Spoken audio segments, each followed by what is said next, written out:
Bien, pues bienvenidas a esta formación en la que van a estar o están de hecho las consagradas del orden de vírgenes, las candidatas, las aspirantes y también algunas otras hermanas que quieren conocer un poco más o algo, o quizá por primera vez, lo que es el Ordo Virginum. Tienen en la portada en este momento el título de este documento, Ecclesiae Sponse Imago. Saben que normalmente los documentos de la Iglesia se les nombra por las iniciales de las dos primeras palabras en latín. En este caso son las tres primeras. Ecclesiae Sponsae Imago, que significa imagen de la Iglesia esposa y que podemos ver ahora con más detalle. Entonces, desde ya vamos a mencionar este documento como ESI, ¿no? Por las tres primeras, las letras de las tres primeras palabras del documento en su origen latino, en su título latino. Bien, la primera cosa que queremos hacer es esto. Queremos hacer una presentación un poco completa de lo que es el Ordo Virginum, siguiendo este documento que es el único que la Iglesia ha manifestado hasta el momento, único documento detallado, completo, referido al orden de vírgenes consagradas. En el caso de la diócesis de Lurín, Lima Sur, ha ocurrido en estos años una gracia de Dios, una bendición, y es que ha crecido notablemente. Hay varias aspirantes, varias candidatas, y además de las ya consagradas, pero nunca, que yo recuerde, hemos tenido la oportunidad de una presentación global, completa, sistemática, de lo que es el ordo. En parte porque, vamos a verlo ahora después, es una realidad en cierto modo nueva, es la más antigua en la Iglesia, lo vamos a ver, pero en cierto modo nueva en esta última etapa. Y esto es lo que ha hecho que tampoco haya mucha sistematización de lo que es el orden de vírgenes consagradas en la Iglesia. Pero este documento nos proporciona las claves fundamentales para que podamos entender qué es el Ordo Virginum. Bien, vamos entonces ya sin más a entrar, hoy nos dedicaremos a esta parte introductoria, que son los números 1 al 10, ¿de acuerdo?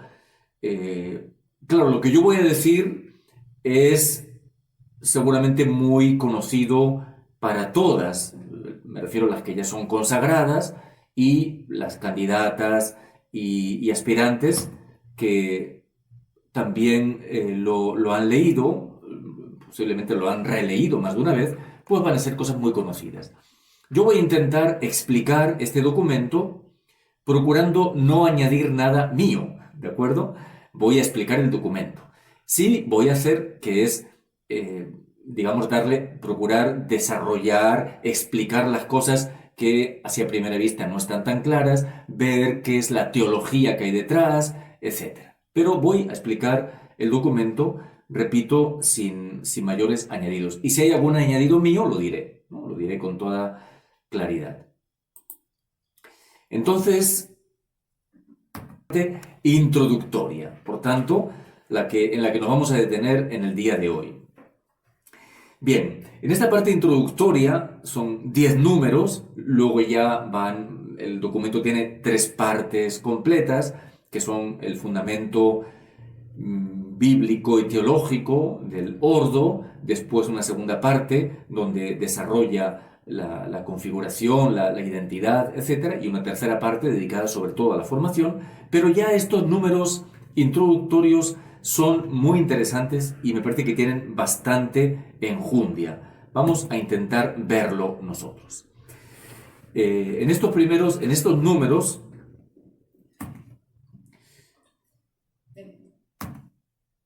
vamos a detenernos en primer lugar en lo que podemos llamar una perspectiva histórica.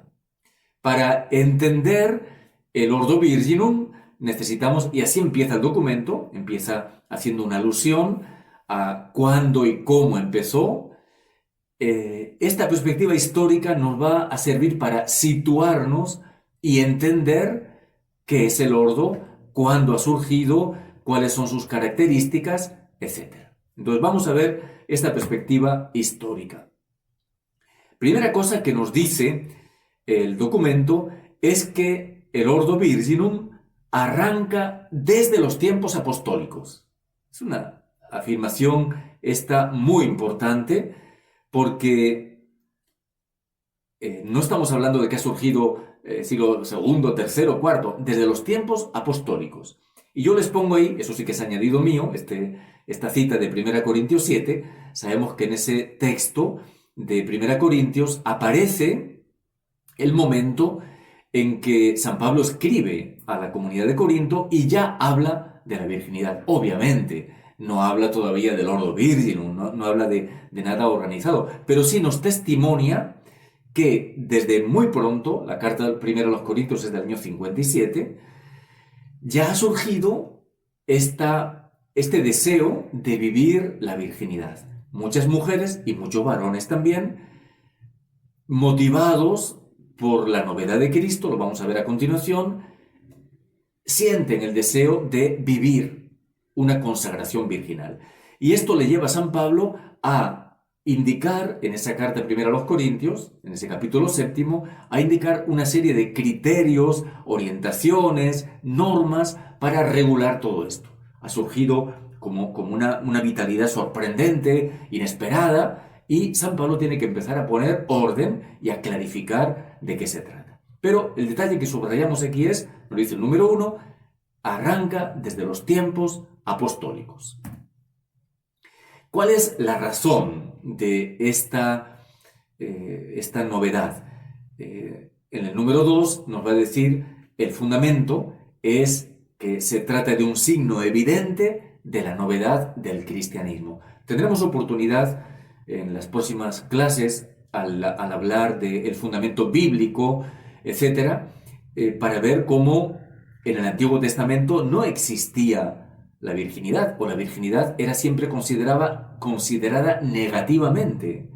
Y algunas cosas que hay en otras religiones o culturas siempre es algo negativo. Pero aquí brota esta virginidad consagrada precisamente en función de la venida de Cristo. Cristo ha llegado, Cristo es el esposo, lo veremos también detenidamente, y este deseo de consagrarse virginalmente, esponsalmente a Cristo, manifiesta la novedad que Cristo ha traído. Por tanto, esta virginidad consagrada es algo propio del cristianismo, propio de la novedad que Cristo trae. Y esto también nos da un dato ya interesante, que es el cristocentrismo. No se trata de un ideal, de una teoría, de un programa, se trata de una persona. Cristo, que se presenta como esposo, que se dona como esposo y que es amado también con un amor esponsal. Y aquí vienen esas características que ya recoge también el documento en el número 2, esas 3 características fundamentales que van unidas, inseparablemente unidas. Una, amor esponsal, esponsalidad, amor esponsal a Cristo. 2, virginidad. Y 3, fecundidad espiritual. Cuando pongo comillas es que son citas textuales del documento. Entonces, estas 3 características, veremos después, marcan como la identidad fundamental de la Virgen consagrada. No se consagra, repito, a una idea, a un programa, a unas tareas, se consagra a una persona. Enamorándose de Cristo, decide entregarse totalmente a Él en virginidad y de ahí deriva toda una fecundidad espiritual. De tal manera que no renuncia a esa necesidad que el corazón humano tiene de ser amado y de amar, y no renuncia tampoco a esa dimensión de la maternidad, si bien es cierto es que es vivida de un modo diferente como maternidad espiritual. Y ese número 2 también utiliza esta expresión, dice, se vive, se entiende y se vive esta virginidad consagrada como una imagen de la Iglesia. Es la expresión que da título al documento. Ecclesiae Sponsae Imago, imagen de la iglesia esposa, que está totalmente dedicada al esposo, a Cristo. Por tanto, primera identidad, Cristo. Segunda identidad, la iglesia. La Virgen consagrada representa, refleja, hace presente, manifiesta el rostro de la iglesia esposa. Todos en la iglesia, todos somos parte de esta iglesia y definitivamente todos reflejamos, estamos llamados a reflejar el rostro de la iglesia, pero la virginidad consagrada, de este modo esponsal, refleja de una manera especialmente nítida, el rostro de la iglesia como esposa. Bien, hasta ahí, entonces tenemos la primera, seguimos con esta parte histórica. Bien, nos recuerda el documento que al principio surge de forma espontánea. Al principio surge de forma espontánea. Lo hemos visto en el caso de Corinto, cómo surge ese deseo de virginidad de forma espontánea. Se va desarrollando de forma espontánea.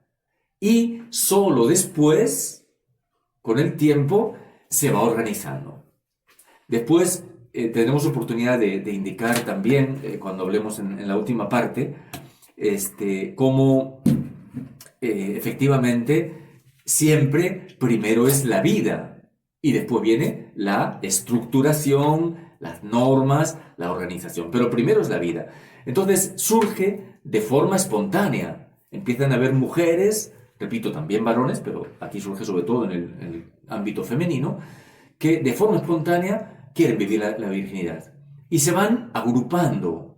Y los padres de la iglesia, los obispos normalmente, las instruyen, las preparan, las forman. Tenemos varios escritos patrísticos, que algunas han estudiado ya, varios escritos de los padres de la iglesia, San Ambrosio y tantos otros, donde hay toda una serie de exhortaciones, enseñanzas, etcétera, para la vivencia de esta virginidad consagrada. Pero se va organizando progresivamente y van surgiendo decretos o decretales de los papas, concilios provinciales. Concilios provinciales quiere decir que no son universales, no son de toda la iglesia, sino de una región, por ejemplo. Y también va surgiendo un rito litúrgico propio. Un rito litúrgico que el documento le da la característica de solemne. Es un rito solemne, ¿no? Por tanto, no es un rito cualquiera, así digamos una consagración privada, rápida, de cualquier manera, sino solemne, siempre presidido por el obispo y con toda una configuración esponsal, el tema del velo, el tema del anillo, etcétera, que indica y que expresa bellamente esta realidad esponsal. Bien, los padres de la Iglesia, a medida que va creciendo toda esta realidad, también nos dice el documento, en el número 4, combatieron errores. ¿Por qué? Porque siempre los ha habido. Dicen claramente, por ejemplo, había quienes no valoraban la virginidad. Entonces dicen, no, pues la virginidad tiene un valor, defienden la virginidad. Había otros casos, algunos grupos, que rechazaban el matrimonio. Entonces todos tenían que ser célibes, porque el matrimonio era malo, pecaminoso. Y los padres de la iglesia combaten todo eso. No es que el matrimonio sea malo y por eso alguien se consagra virginalmente. El matrimonio es bueno, es santo, ha sido instituido por Dios. Por tanto, la virginidad es un llamado de Dios, pero no quiere decir que el matrimonio sea malo. Entonces, ellos van combatiendo diferentes errores que van surgiendo, van alimentando también a las vírgenes consagradas, las van alimentando con su predicación, las van alimentando con una enseñanza sólida, muy basada en la Escritura, dándoles los fundamentos de su espiritualidad, de su vivencia, de su teología, y las cuidan, ¿no? Y también muy pronto comienzan ya a agruparse. Agruparse no quiere decir vivir en común, aunque también eso en algunos casos se dio, sino que hay una cierta agrupación, lo veremos también a continuación. Normalmente viven en sus casas, en sus familias, pero hay una cierta agrupación y se reúnen cada cierto tiempo para escuchar la enseñanza del obispo y para otras actividades comunes. Y muy pronto, dice el número 2, muy pronto aparece como un estado de vida públicamente reconocido por la Iglesia, ¿no? Por tanto, no es una cosa espontánea de 2, 4 o 20 que se les ha ocurrido vivir esto, sino que ya la Iglesia reconoce este estado de vida públicamente. Todo el mundo sabe que existe un Ordo Virginum, un orden de vírgenes, que la Iglesia acoge, aprueba y bendice, que el obispo consagra y tiene ese reconocimiento. Bien, bueno, lo he apuntado, aunque no lo he explicitado así detalladamente, que el Ordo Virginum es la forma más antigua de consagración de las mujeres en la Iglesia y durante siglos la única. En estos primeros siglos no existe ninguna orden, no existe ninguna congregación, es la única forma, por siglos, en que las mujeres viven su virginidad consagrada, el Ordo Virginum. Más tarde, lo indica también el documento, van surgiendo la vida cenobítica, o sea, la vida común, y vida monástica, etc. Y el Ordo Virginum va perdiendo fuerza hasta que terminará desapareciendo. Pero es el más antiguo y el único modo durante siglos de vivir la consagración. Entonces, un estado de vida públicamente reconocido por la Iglesia. Y no solamente eso, sino que aparece como un, ahí he puesto la palabra latina porque la pone el documento también, un cetu institucionalizado. ¿Qué quiere decir la palabra cetu? Significa agrupación, asociación, cuerpo. O sea, el Ordo Virginum es un ordo, es un grupo, es una comunidad. Cierto que normalmente no viven juntas, cierto que cada una vive en su familia, etc. Pero ya hay como una institucionalización, un grupo institucionalizado que tiene incluso ese nombre de Ordo Virginum. Esto lo dice en el número 2. Bien.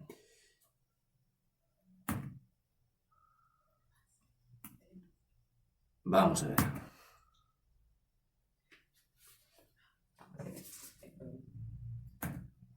Vamos a ver, creo que se ha saltado algo. A ver si... Ah, sí, ese último punto.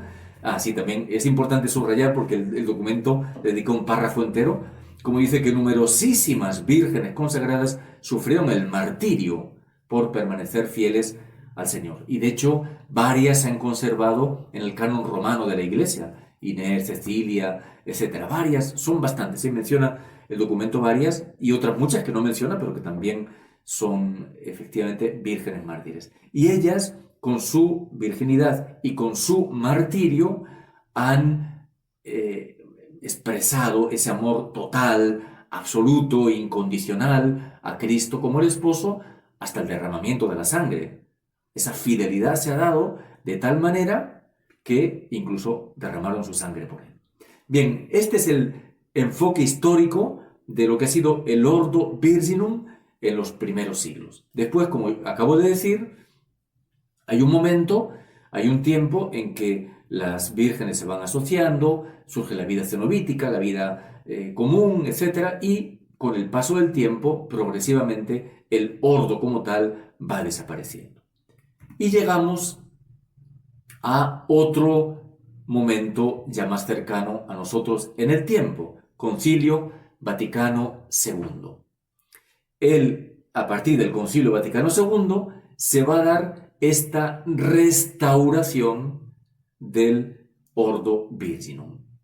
Sabemos que ahora vamos a ver también algunas fechas, en el 1970 se promulga el ritual de consagración de vírgenes y es por tanto el más antiguo, el modo de vida de consagración de las mujeres más antiguo en la Iglesia y a la vez es nuevo porque está recién restaurado, poco más de 50 años. Entonces, vamos a ver algunos detalles de esto.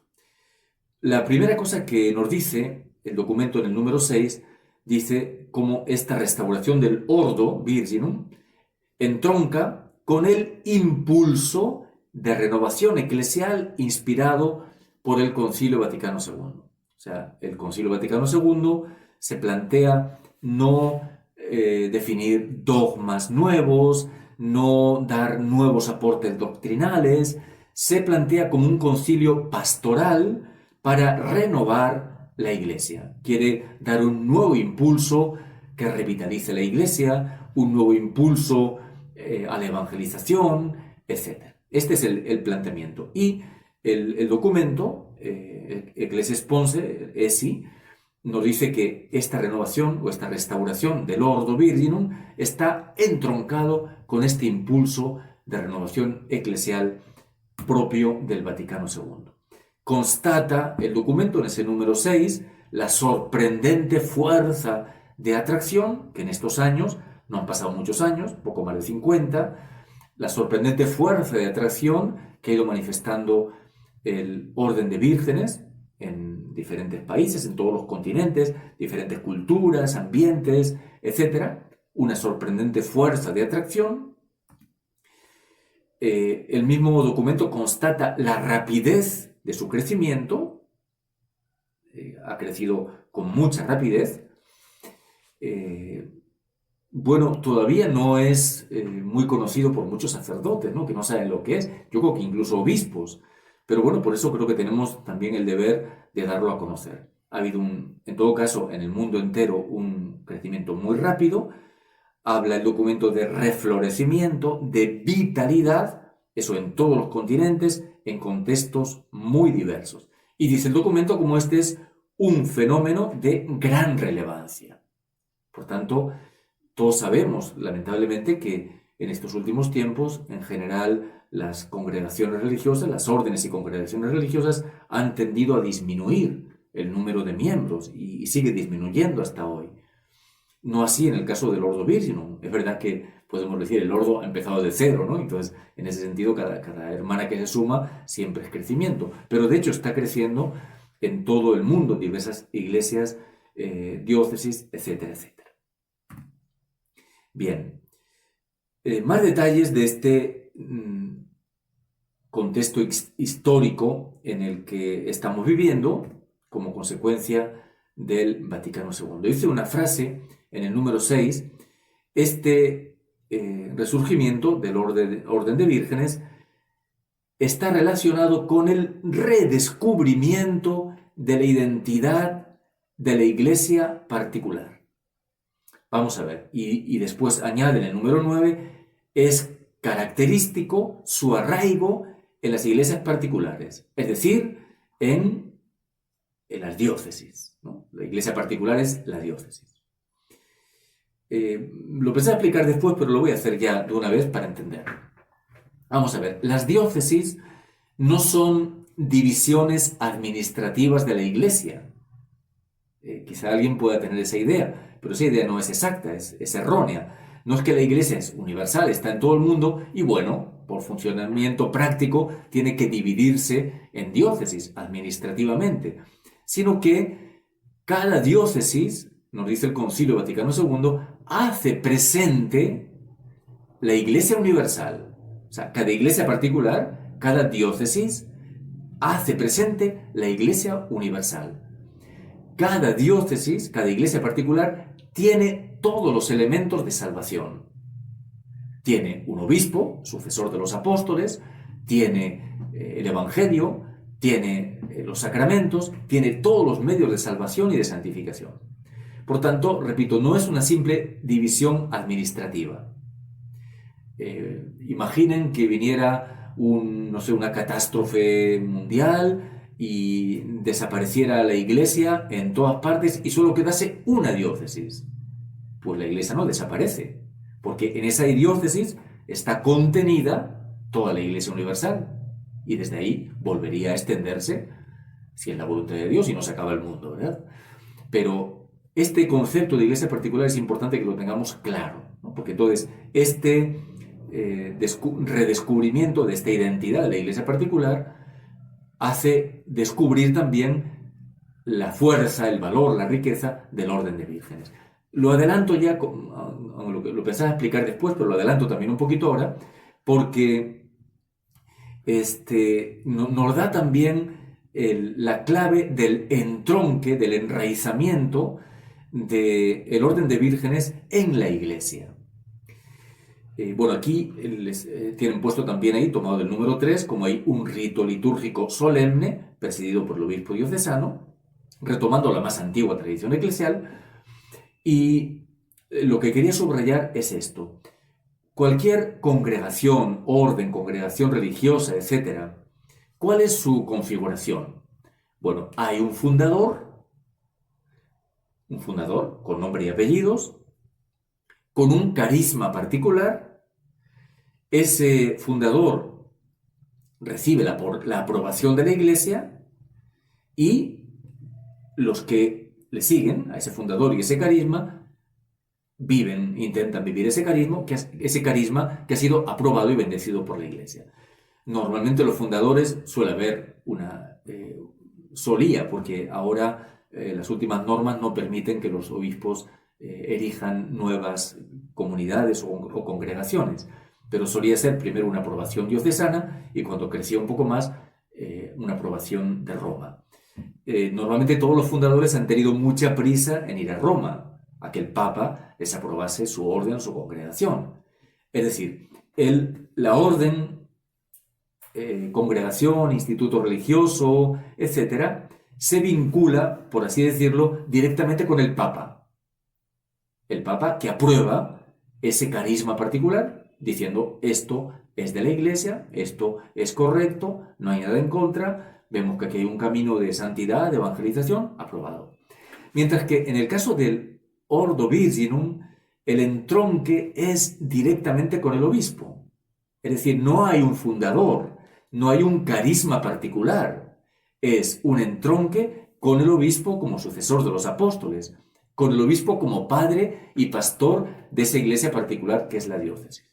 Entonces, este dato creo que es muy importante. Por eso dice el documento que al redescubrirse esta identidad de la iglesia particular con el Concilio Vaticano II, hay que decir una pequeña anotación también histórica, que el Concilio Vaticano I subrayó, fue donde se definió la infalibilidad del Papa, y subrayó mucho la figura del Papa.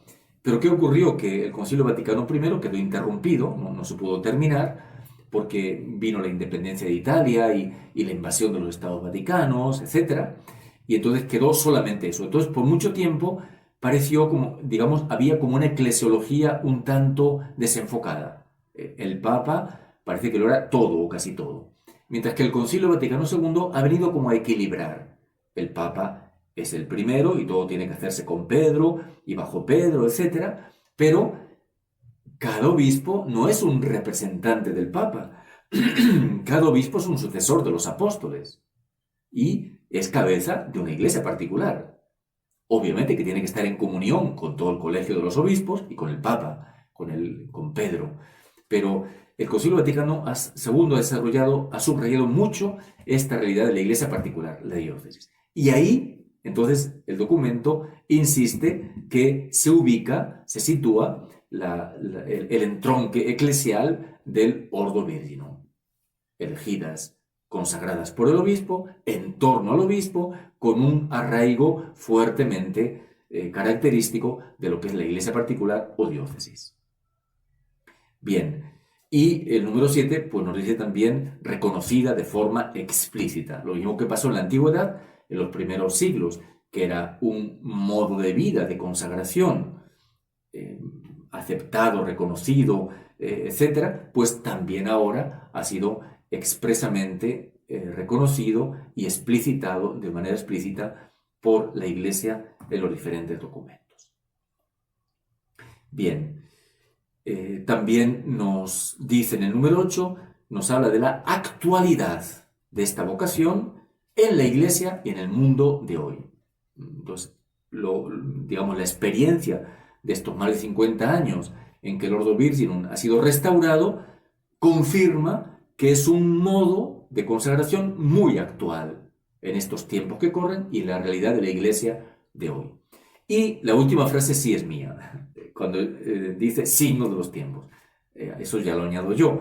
Me parece que es un signo de los tiempos este modo de consagración dentro de la iglesia particular por manos del obispo, que ya no sigue un carisma particular o un fundador, sino que se entronca en la iglesia particular y a través de ella, obviamente, en la iglesia universal, y vive esta consagración plena como una realidad nueva. Me parece que es uno de los signos de los tiempos.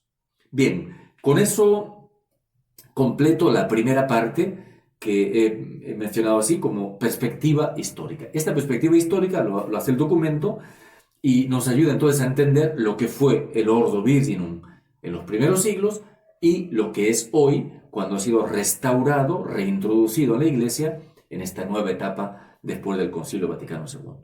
Y ahora vamos a una segunda parte que es para entender mejor el ordo, situarlo en el conjunto de la vida consagrada. Bien, una primera aclaración que tenemos que hacer es una aclaración terminológica.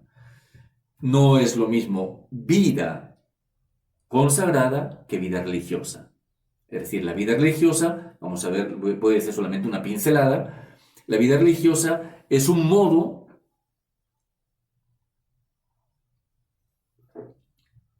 ciertamente muy importante, ciertamente el más numeroso en este momento en la Iglesia, las religiosas, me refiero al más numeroso de consagración femenina, pero no es el único. La vida religiosa es una de las formas de la vida consagrada. La vida consagrada es un concepto más amplio donde entran todas las formas de consagración. Vamos a enumerar cuáles son las principales. Bueno, pero antes de enumerarlas, les he puesto aquí la valoración del dicasterio. ¿Por qué pongo eso? Porque es interesante que el dicasterio del Vaticano, ¿no? El dicasterio para los institutos de vida consagrada y sociedades de vida apostólica, cuando hay algún evento en Roma, año de la vida consagrada, un congreso de vida consagrada, etc., pide a las conferencias episcopales enviar 4 representantes. Un representante de los religiosos, varones. Una representante de las religiosas, mujeres. Un representante de los institutos seculares. Y un representante del Ordo Virginum. Entonces, esta valoración del dicasterio me parece muy interesante porque el dicasterio vaticano está dando una importancia al Ordo Virginum que no se le da en muchas diócesis, en muchos países, quizá porque todavía hay mucho desconocimiento, etc. Pero ese dato, que he tenido oportunidad de comprobarlo, me parece muy iluminador, ¿no? Entonces, entre las formas de consagración pone el Ordo Virginum como una de las que tiene muy en cuenta a la hora de convocar, por ejemplo. Entonces, de las diferentes formas, pues aquí enumero algunas, de las principales, la vida monástica claustral. Bueno, pues todos sabemos, esa vida monástica significa alguien que es llamado a una vida de contemplación, normalmente con claustro, es decir, sin salir, aunque también hay en estos tiempos últimos vida monástica no claustral, pero bueno, más o menos la idea es esta, una vida sobre todo contemplativa, tradicionalmente encerrada, sin salida, o sea, permaneciendo de por vida en el mismo monasterio, etc. Esta sería un poquito así la característica de la vida monástica. La vida eremítica, que también en estos últimos tiempos se está retomando y que siempre ha estado presente en la Iglesia, son las personas, hombres o mujeres, que se sienten llamados a vivir en soledad, de manera solitaria, en una ermita, en el campo, etc., en la oración, la penitencia, la contemplación, pero de manera solitaria. La vida religiosa está caracterizada normalmente por ser una vida comunitaria. En toda congregación religiosa hay vida en común, hay una superiora, hay unas constituciones, hay un hábito, hay unas tareas apostólicas, hay un carisma, etc. Y los institutos seculares, que esa es la forma, se puede decir, más nueva, porque empieza en el siglo XX. En el siglo XX me parece que es Pío XII, el que tiene un documento reconociendo los institutos seculares como una forma de consagración en el mundo. Entonces ya no son religiosos, viven consagrados en el mundo, no visten hábito, pueden vivir en comunidad o individualmente o en sus familias y viven normalmente también en un trabajo laical, aunque pueden dedicarse a tareas pastorales o caritativas también. Bueno, aquí tenemos algunas de las principales formas de esta vida consagrada. Entonces, es importante que manejemos bien el lenguaje y no confundamos vida consagrada con vida religiosa. La vida religiosa, repito, es la más numéricamente en este momento, la más relevante en la Iglesia, pero es una de las formas de vida consagrada, no es la única. Bien, y dentro de estas formas tenemos nosotros que situar el Ordo Virginum. Para ver, yo ahora solamente recojo algunos de los elementos que aparecen en esta introducción. Después van a ir apareciendo, incluso va a ir explicando más alguna de estas cosas. En la parte siguiente, la parte primera, donde habla de la fundamentación bíblica, pues ella va a ir desarrollando más. Pero ya de esta parte primera descubrimos o encontramos algunos elementos característicos específicos del Ordo Virginum.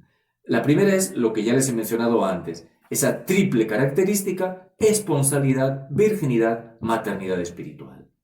Eso es constitutivo. O sea, la Virgen consagrada es esposa y es madre. Entonces vive un desposorio con Cristo, de tal manera que si no viviera ese desposorio con Cristo sería una solterona, como dice el Papa Francisco. Vive una esponsalidad, un amor esponsal a Cristo, una unión con Él, una entrega de por vida a Él, y esa unión esponsal y virginal se expresa, de ella brota una maternidad espiritual, es decir, es una fecundidad que brota precisamente de la unión con Cristo. Si renunciase a esa dimensión de maternidad espiritual, estaría también mutilando una parte importante de su ser y de su vida, porque la dimensión maternal, la dimensión de la fecundidad, está puesta por Dios. Es decir, si la ha puesto Dios, sean fecundos, multiplíquense, esa dimensión no se puede anular. Se puede vivir de otra manera, pero no anularla. Bien, eso tendremos ocasión, como digo, de detallarlo, de explicitarlo más ampliamente al hablar de los fundamentos bíblicos sobre todo. Bien.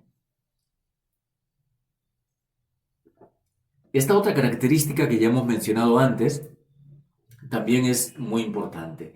Él, y la subraya ya en esta parte introductoria, y la va a subrayar a lo largo del documento bastante. El arraigo en la Iglesia diocesana. Obviamente están en la Iglesia universal, viven en sintonía y en comunión con toda la Iglesia universal, pero hay un arraigo en una iglesia particular, en una iglesia diocesana. Así como quien pertenece a un instituto religioso, congregación, etc., está como arraigado en un carisma que la Iglesia ha aprobado, está arraigado ahí, pues la Virgen consagrada está arraigada en una iglesia particular. Y por eso dice, y este es repito, es el título del documento, es imagen, es el rostro de la iglesia esposa. Entonces, una diócesis donde hay un orden de vírgenes, un número de mujeres que viven su virginidad consagrada de manera adecuada y plena, están mostrando al mundo, a todo el que quiera entender, están mostrando el rostro de la iglesia que es esposa, que ama con locura, con amor único a su esposo. Arraigo en la iglesia diocesana porque la consagra el obispo. El documento dice que solo en algunos casos excepcionales el obispo puede delegar a otro sacerdote para que realice la consagración, pero es normalmente siempre el obispo. Y como he explicado antes, aquí está su entronque eclesial, donde está entroncada eclesialmente la Virgen consagrada, en este arraigo en la iglesia diocesana. Por eso, si, por ejemplo, una virgen se consagra en una diócesis, aquí ha ocurrido con el caso de Mónica, por ejemplo, que se había consagrado en Huaraz, y después se traslada por motivo de trabajo o lo que sea a otra diócesis, tiene que hacer un traslado y tiene que ser aceptada por el obispo que la recibe. ¿Por qué? Porque no puede entenderse una virgen consagrada así, aislada. Pertenece a Cristo, y esa es su primera identidad, pero segundo, está enraizada en una iglesia diocesana, con un pastor, etcétera, que la acoge y que la integra dentro del Ordo Virginum de su propia iglesia. Bien, y esto también ayuda a entender la amplitud de la vocación de la Virgen consagrada. Quien ha recibido un carisma particular, el que sea, de enseñanza, de atención a los enfermos, de culto al corazón de Jesús, está dedicado a ese carisma particular. Pero la Virgen consagrada, puesto que está enraizada en la iglesia diocesana, tiene un carisma amplio. Dentro, lo dice también el documento, dentro del Ordo Virginum hay diferentes carismas, estilos, formas, tareas, apostolados, etc. Por supuesto que sí. Pero de suyo, el carisma de la Virgen consagrada es el carisma de la Iglesia. Es, por tanto, muy amplio y, por tanto, muy rico. Bien. Entonces, esta característica creo que es importante. Repito que el documento la menciona muchas veces y volverá a salirnos en los siguientes capítulos y demás cuando lo vayamos viendo. Y otras dos características que aparecen en estos números iniciales era una que también la hemos mencionado, que forman un ordo o cetu, o sea, por utilizar la palabra latina, ¿no? Es como una agrupación, una asociación. Es cierto que no hay una vida comunitaria normalmente. Es cierto que no hay vivir bajo un mismo techo, que no hay una superiora, etc. Pero no existen como aisladas. Hay una fraternidad, hay una hermandad fuerte, porque forman un ordo. Y este elemento también es importante en el Ordo Virginum. Que el contacto sea mucho menor que el de una comunidad religiosa. Obviamente una comunidad religiosa viven bajo el mismo techo, rezan juntas, etcétera, etcétera, etcétera, hacen apostolado juntos. En el caso del Ordo, pues hay encuentros para retiro, hay encuentros para formación, para algunas tareas apostólicas, pero no hay esa vida común. Pero una cosa es que no haya vida común y otra cosa es que estén como sueltas, aisladas. Eso no es concebible. Forman un ordo, un ceto institucionalizado, una agrupación, una asociación que está presidida, aprobada por el obispo y que en el caso de nuestra diócesis de Lurín-Limasur, el obispo le provee de unos estatutos además. Bien, y la otra característica que aparece en estos números es que es una vida consagrada in seculo. También aquí he respetado la palabra latina, no porque yo quiera mencionar el latín, sino porque así la pone el documento. En el mundo, vive en medio del mundo. Esta característica la comparte con los institutos seculares. Es decir, no vive en un convento, no vive en una casa religiosa, vive en medio del mundo.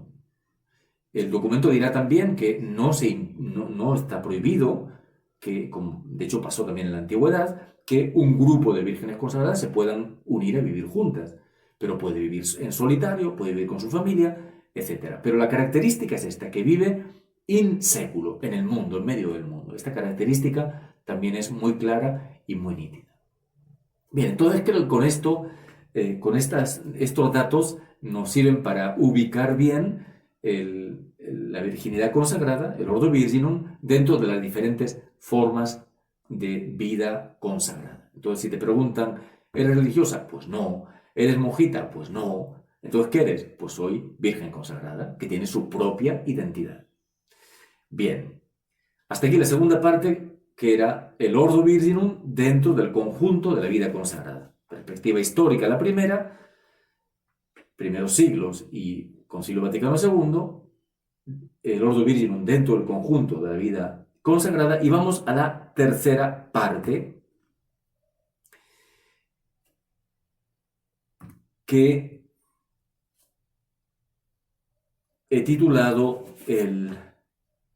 la ESI, la Ecclesia Spons Imago, y su valor teológico normativo. ¿Cuál es su valor teológico y normativo? Bien.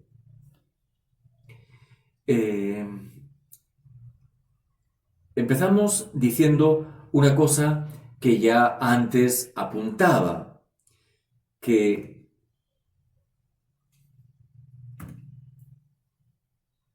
es la siguiente. Primero la vida, después las normas. Vimos como al inicio del cristianismo empezaron a vivir muchas mujeres la virginidad consagrada, empezaron a vivir. Y después hubo que decir, esto hay que darle un poquito de orden. Y se fue organizando. Pero no es primero las normas y después la vida. Primero surge la vida.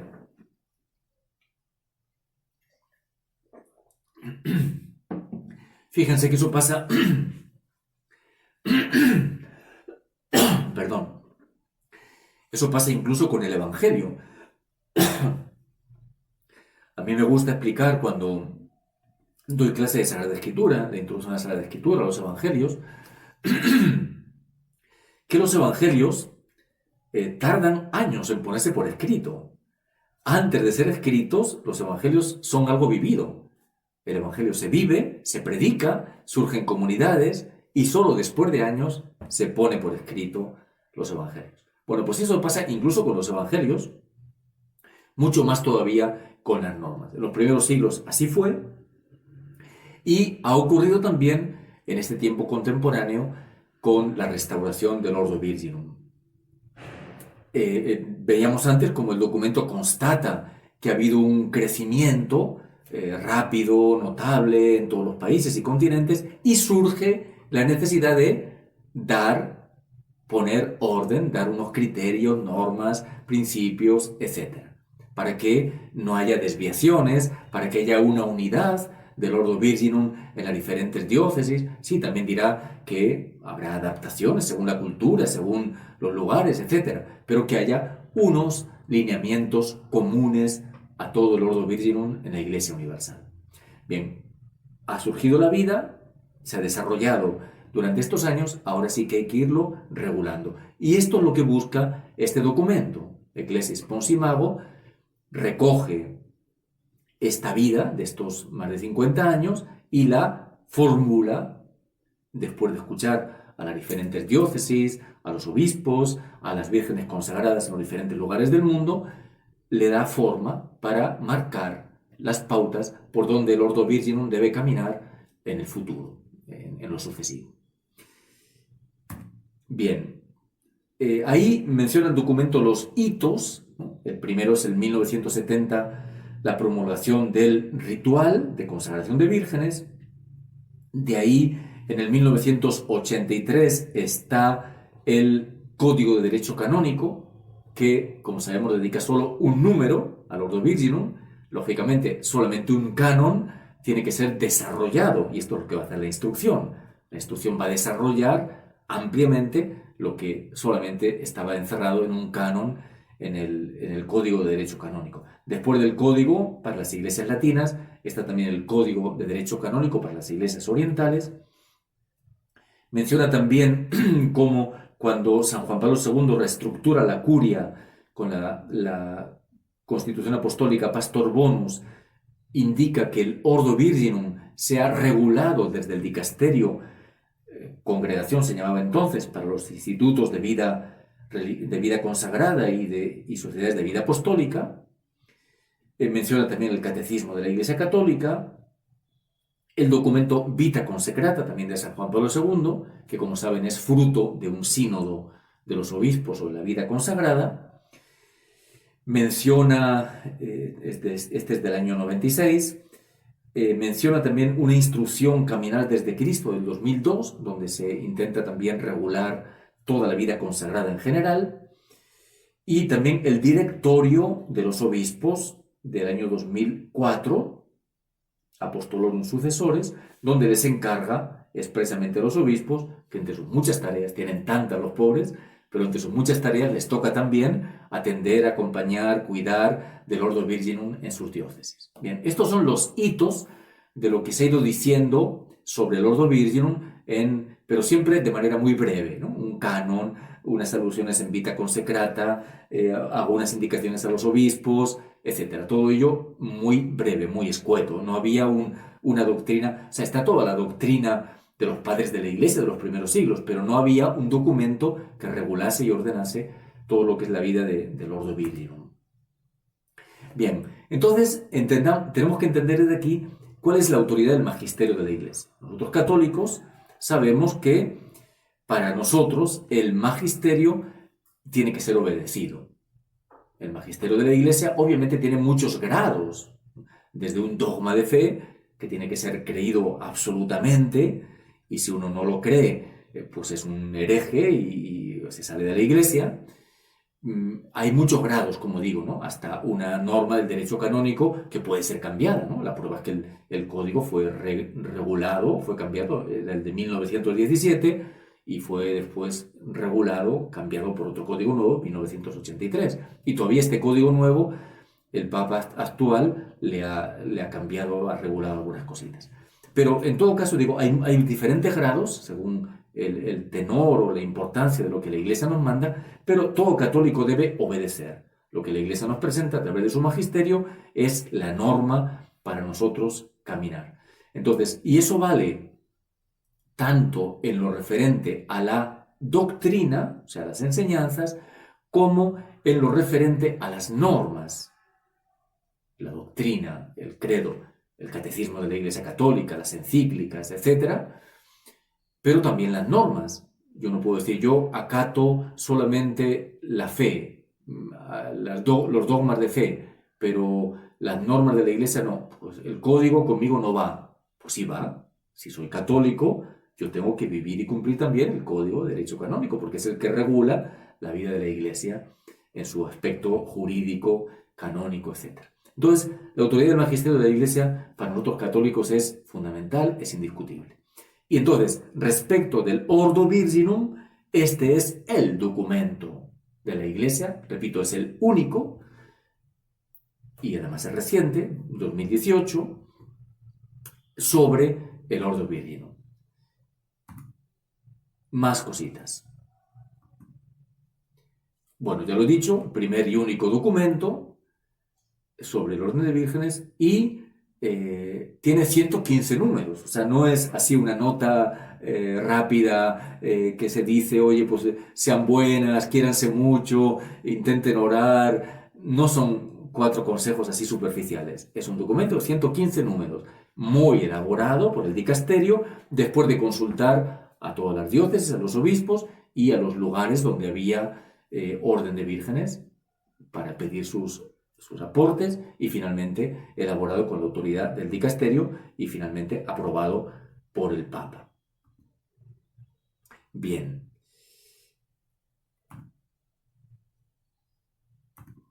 Vamos terminando. ¿Cuáles son los propósitos de este documento? ¿Qué pretende? ¿Qué quiere? Pues fundamentalmente yo los he resumido en estos dos. Primer propósito, definir la identidad específica. Miren que las palabras están muy bien medidas, ¿no? Identidad específica. Antes lo hemos visto, las diferencias con la vida religiosa, con los institutos seculares, etc.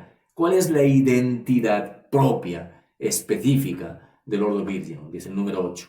¿Cuáles son sus peculiaridades? ¿Cuál es su propia originalidad? Entonces, para que todo el mundo lo tenga claro esto, obispos, sacerdotes, consagradas, posibles candidatas, aspirantes, esto es el Ordo Virginum. Identidad, peculiaridades, originalidad. Este es el primer propósito que plantea. Y segundo, no solamente definir esta identidad, cuáles son sus características, sino también ofrecer principios normativos, o sea, normas, y criterios orientativos que se deben aplicar en la atención pastoral del Ordo Virginum, dice el número 10. Es verdad que admite que puede haber una adaptación según culturas, según continentes, etc. Eso vale para muchas no sé, yo diría casi la mayoría, o muchas normas, por lo menos de la Iglesia, siempre los documentos dicen, bueno, esto puede adaptarse. Por ejemplo, sobre los seminarios, pues hay una ratio para todos los seminarios del mundo, pero luego cada país tiene que adaptarlo a su propio contexto cultural, etc. Pero esa adaptación no va contra o no se salta lo que dice principios normativos y criterios orientativos. Entonces, hay principios, es decir, afirmaciones fundamentales que son norma, que marcan normativamente, obligatoriamente, por dónde avanzar. Y otros que son criterios orientativos. Es decir, no es una norma en sentido estricto, pero sí da orientación. En esta dirección, de esta manera, estas son las claves, por aquí hay que avanzar. Bien, entonces este es el segundo propósito, entonces. Ofrecer principios normativos y criterios orientativos que se deben aplicar en la atención pastoral del Ordo Virginum. No olvidemos que el documento está dado para toda la Iglesia, o sea, los obispos, los sacerdotes, no solamente las que reciben este llamado a consagrarse en el Ordo Virginum. Entonces, para que todo el mundo sepa por dónde caminar, para que nadie, desenfoque, desoriente lo que es el Ordo Virginum, aquí están principios normativos y criterios orientativos que se deben aplicar. Y este es el último punto.